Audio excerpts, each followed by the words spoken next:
nurse? Yeah. Okay. Okay. You can tell he's ready to nurse because he's trying to turn his head and eat his fingers and chew on stuff.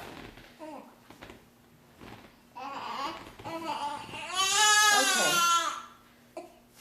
So, we're going to talk about how to get a good latch today.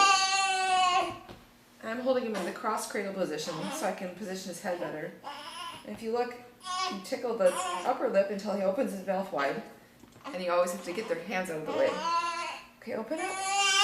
Once he opens his mouth up, you bring the baby to the breast really quickly before they close their mouth again. And if you want to zoom in here to see what a good latch looks like, if you look at his mouth, his upper and his lower lips are both flanged outward. Especially you want to see that on the bottom lip. And if you watch his jaw as he begins to suck now, you'll see these long sucks with a pause as his mouth is open, and you'll start seeing them in a little bit when the milk starts letting down a little bit more. But that's indicating that he's getting a mouthful of milk and swallowing rather than just sucking shallowly and not getting enough milk.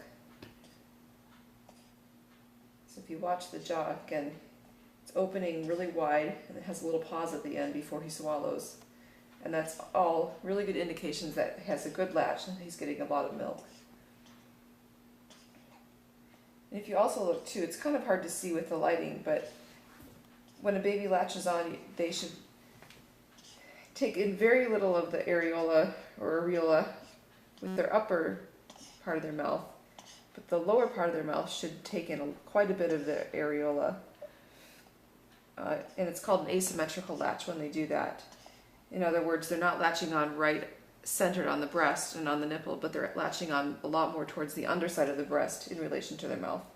And that will ensure a lot more comfortable latch.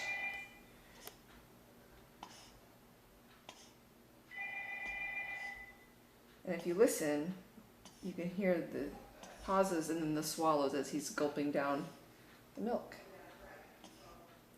Okay, that's good. And maybe I won't post this